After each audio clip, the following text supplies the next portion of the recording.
The first thing I wanted to do was break down what has happened, right? So you hear that there's been new changes to real estate commissions. Now we're actually calling them compensations. You might still hear the word commissions, but really, in essence, it all stems from this lawsuit that started in Missouri. And the charge, or what came out of it, was that antitrust laws were broken. And as you can read here, it says a Kansas City jury took less than 3 hours to determine that the National Association of Realtors, Home Services of America, and Keller Williams colluded to inflate or maintain high commission rates. Now, we'll never really know exactly what happened, right? But we want to understand how this all came to be, because it's a pretty significant change. Even though, as I break it down tonight, you're going to see it's not as difficult as some people might think it is. But where did it start? So something was going on, and something was happening where sellers felt like commissions were being inflated or maintained high. That is antitrust law. So I pulled up what is an antitrust lawsuit, just so we can understand that as well. And that is a legal action. It's things like price fixing, monopolization, and illegally tying agreements. So that's how it started. The lawsuit was filed against the National Association of Realtors. That's where we, as realtors, for the most part of the United States, except a few states, where we are a member of NAR, okay? And there is a code of ethics that belongs with this, and it's a privilege to be a realtor of NAR, in my opinion. But this is where the law was broken, and whatever happened, this is how the settlement came to be. And I say settlement because NAR wasn't found guilty, but they did settle. And so I'll pull up this screen, and this gives a little bit more information of how it originated in 2019. And I will be more than glad to share all three of these links for anybody that wants it, as well as putting it in the description so you can read through this. I think it's important to understand where this came from. So, what does that mean for buyers, sellers, and real estate agents? So, in essence, there are what we call touring agreements and compensation that is outlined in these touring agreements. And it's a conversation that is mandatory now. So if a buyer wants me to take them out to look at properties, usually you would vet them just to make sure they're qualified, make sure what their needs were. But in addition to, there is this extra step, which is we are required to have a property touring agreement and compensation form signed. And that could scare some people, right? It's a commitment. What do you mean? What am I signing up to? So that's what I want to do tonight. I want to break these down and explain what they are, but it is required. It's not an option. You must have one of these forms signed. And for our company, you must have one of these forms signed and uploaded in our system within 24 hours.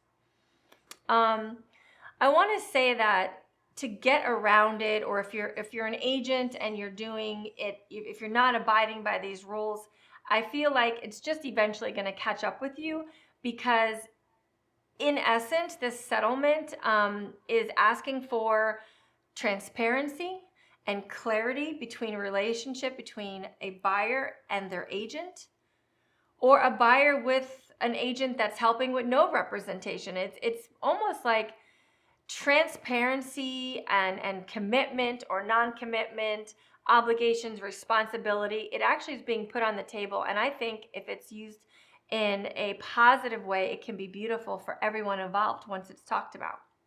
So these forms, I'll open up this one first because this wasn't one of the original forms, but there are some agents that get Zillow leads.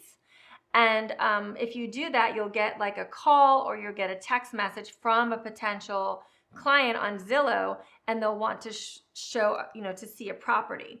So this form is very, very non-committal. There is no language in this form about compensation whatsoever.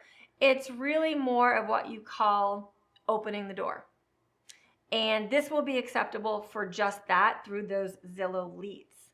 Okay, just want to throw that out there. But the three forms that we as agents are absolutely required to have one of the three signed are these. And I'd like to call these forms dating non-exclusive, exclusive, and engagement. They have levels of commitment.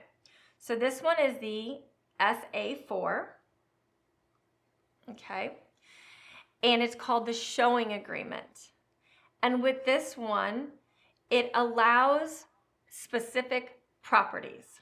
So what that means is buyer, brokerage have a showing agreement to show these specific properties outlined in the paragraph 2. As we go down, so this means there's a commitment between us for these properties and these properties only. And if something were to come of it, I, buyer, agree to pay you, agent, a compensation. Now, before you think of anything else, we'll get into how that's negotiated, but let's talk about this first step. So for these specific properties, we come to an agreement that the consumer will compensate, right? Here we are in bullet 5. And here is the paragraph that it speaks about, and a number will be attached to that. Whatever is discussed between the buyer and the agent. There is also a section here that talks about, bear with me because I think I went too fast past this one point. Section 5 on the first page, it speaks about if there's any compensation, if there's any money coming to the brokerage, the agent, from the other side, whether that be the brokerage or whether that be the owner, that amount, it will reduce the compensation that was agreed upon in the rest of the paragraph 5. So let's just say if $1,000 was agreed upon and the seller says, I will compensate $500 towards the brokerage, then $500 would be the responsibility for the buyer to their agent. So this is non-exclusive. You are only committed to the properties agreed upon in this showing agreement. That's it. That's as scary. That's the end all and be all of the SA4 showing agreement. Number 2, we can go to the PPTA. This is known as the pre-property touring agreement. And it has a time frame on it. It doesn't specify a property or a location, but rather a time frame. So this could be someone's visiting from out of town and they found you online, or they were speaking to you at the grocery store and they would love for you to show them properties. And they're committed in the sense that if, over the next week, say 7 days, 14 days, 3 days, whatever, we're visiting and we would love for you to show us home, Mr. or Mrs. Agent. If you look here, the second line down, well, let's look at this one first. Brokerage commissions are not set by law and are fully negotiable. Section 2, underneath that, you do not owe broker any compensation at this time. When you do owe some type of compensation, come down a little further, is when the services rendered come to fruition and there will be an amount put in here that the buyer and the agent come to an agreement. And everything is negotiable, right? This is part of why the lawsuit came out, that they felt that there was no good negotiability. But I can tell you that with my clients, I don't think anyone has ever felt that there wasn't some dialogue that could be had about compensation or commission. But unfortunately, we don't know what goes on in every agency in every state. So now we're fully disclosing this conversation broader and louder than ever before. It's negotiable. However, once it's in the contract, it's not negotiable, right? When we commit to something, we're committing to it together. There's more on that I'm going to speak about when, an agreement can go less, right? An agency can agree to take less, and I'll get into that later. But this is a one-pager. It's a dating form, right? There really isn't any long-term commitment here, really no financial responsibility unless something comes to fruition, and this one puts a time frame on it of whatever you guys decide. It's pretty straightforward, right? And then we have the third one of the three options. Remember, the Zillow form is an option, but these are the three that officially we were given as realtors. And this is called the EBBA, Exclusive Buyer Broker Agreement. This one is more like an engagement. You are committed to your agent. You're committed, maybe it's a long term. Maybe it's, 6 to 8 months. You don't know when you're going to be moving, but you want to have conversations. You want to have the freedom to go out on the weekends to look at homes, talk about homes. You want the freedom to get homes through the MLS. Like, I'm using you and I don't know when we're moving, but you're our person. And you can put the time frame in it. It's just like a listing agreement. There's an end date and a termination date. And the agent and the buyer get to decide what feels comfortable for the both of them. You can put type of property, so maybe it's single family homes, condos, and townhomes. Location, maybe it's the Tampa Bay area. Maybe you want to put Florida because they're really looking all over the place, and you never know. As an agent, each agent is different. Some agents do go to further destinations for their clients. And then we come back to obligations and responsibilities, brokers' obligations, consumers' obligations. They're pretty straightforward, as they've always been. By the way, this EBBA form has always been around. It is nothing new. It's just that we weren't required to use a showing agreement. So this is old. This is an old time form that's been around. Here we go back to the compensation, section 5. Hold on, it went too fast. Compensation, section 7. So here again, it talks about the broker compensation with services that come to fruition. Again, if you don't go under contract, if there is no closing, none of this is, the consumer is not responsible for paying the brokerage or the agent for that, okay? It also speaks about if there is some type of offering, section 7 right here, if there is any money or compensation received by broker in any form from the owner or the owner's broker, that it will reduce any amount owed. So again, I use that analogy. You had a $1,000 agreement. The seller decides to offer $500. Then you as a buyer would be responsible for that $500 difference to your buyer's agent for that compensation. One of the things that you might hear when you talk to your agent is, let's say it's a number and someone doesn't feel comfortable with that, like, oh, that's too high, I don't know if I can do that. You can have a conversation with them on what might be reasonable if push comes to shove. But one of the things that we don't want to do is cut off any potential compensation that is already being given, because you can't change it to go up, right? Here's an example. Let's say as a buyer, you're looking at resale homes and you come up to an agreement, fully negotiable agreement, but by the time you come to an agreement, it's solid. This is the amount that the buyer and the agent agreed upon.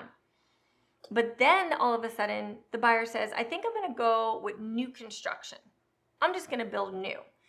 and then they want to go into new construction, which is perfectly fine. But what if that builder is actually offering extra compensations to the brokerage, right? Now that gets left on the table, because as an agency, you're not allowed to take that compensation because it wasn't in your agreement that you already signed with your buyer. So you can have those conversations.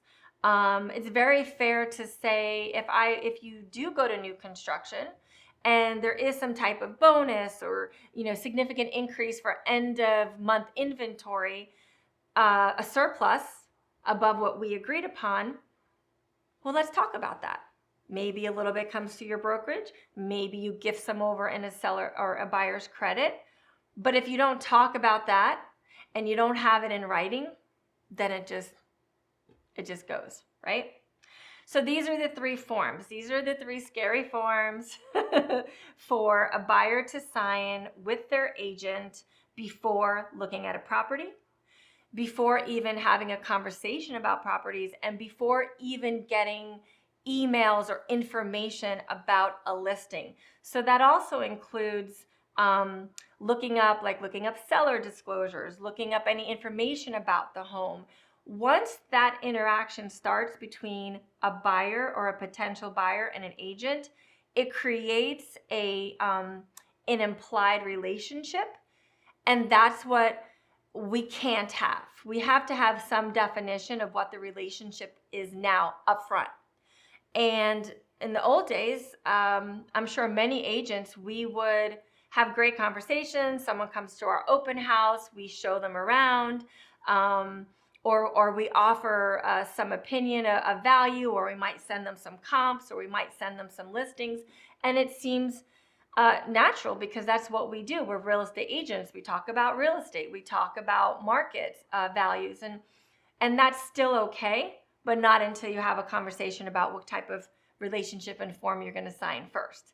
So it's a little weird in that sense. For that moment, they say, oh, hold on, we're going into a territory. It sounds like, we're talking about real estate into a new conversation, more than public information on Zillow, more than what's already publicly available. And of course, we want to do that with you, but we just have to have these forms signed in some way. So what was the other thing? Let's see. Okay, so let's talk about the amount. And hey, as a buyer, am I really responsible to pay my agent the whole amount? Okay, yes.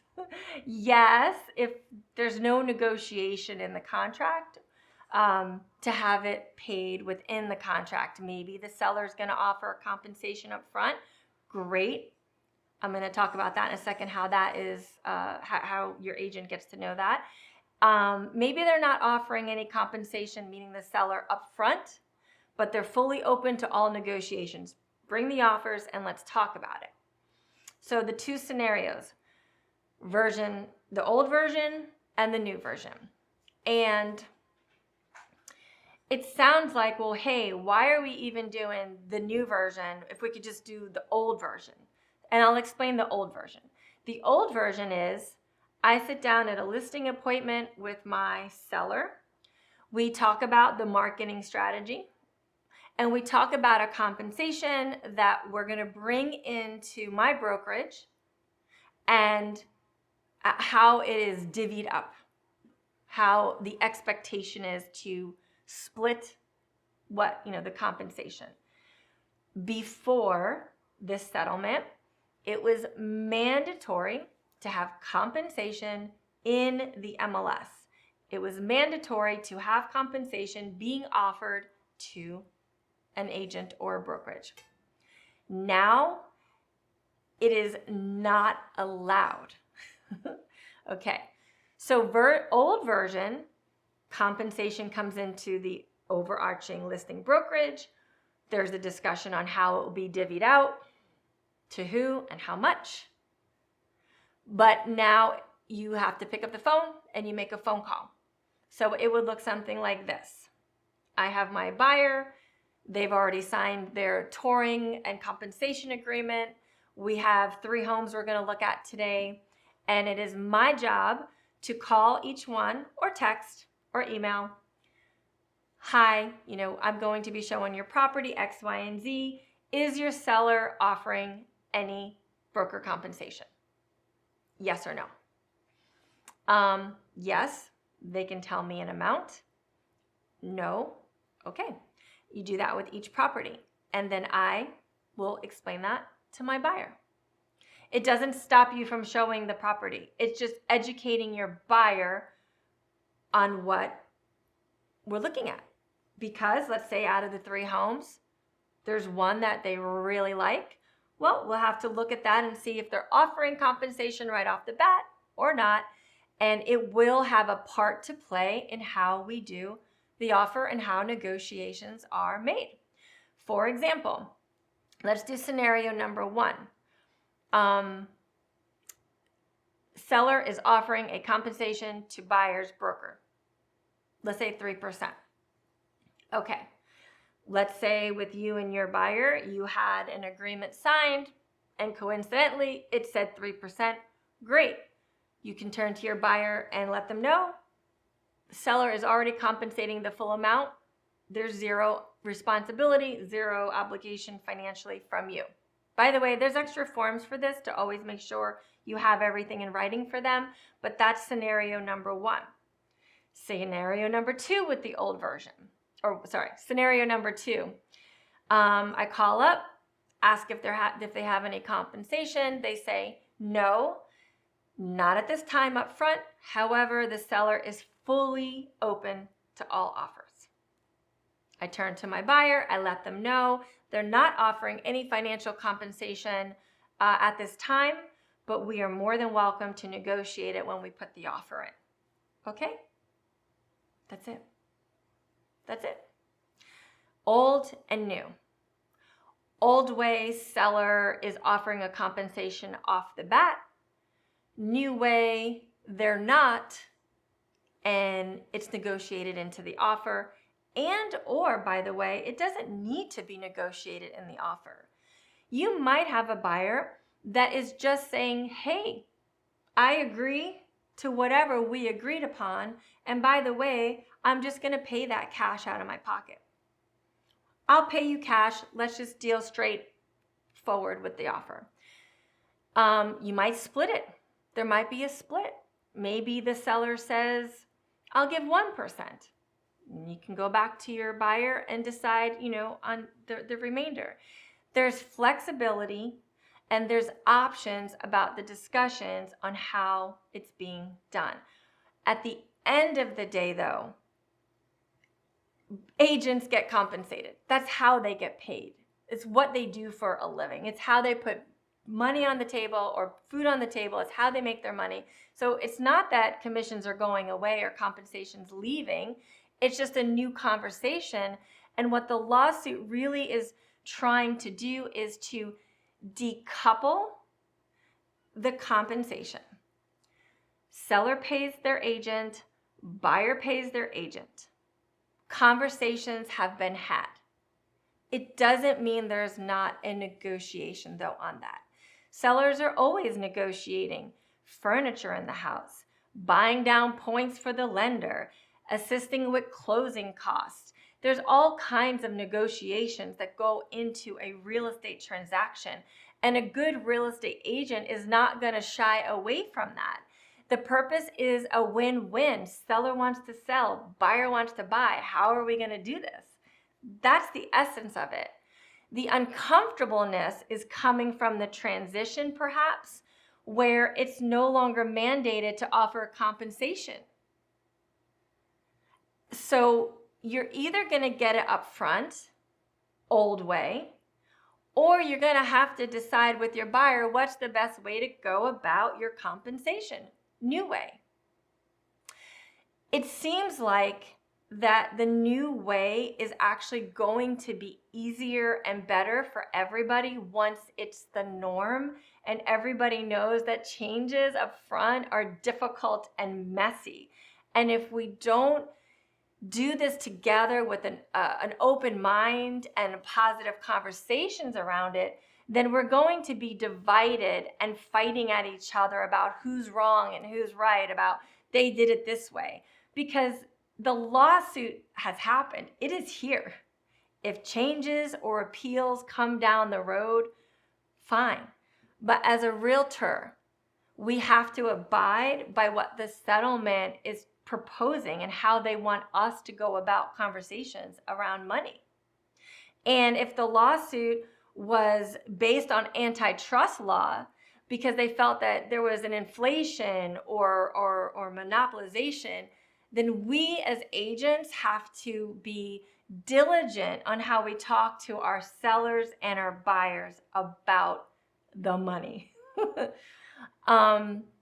So to break it down, I hope that you can understand where the origination was from this NAR settlement. Everyone's hearing about it. If you haven't heard about it and you're watching this recording later down the road, I'm sure you have heard about it by then.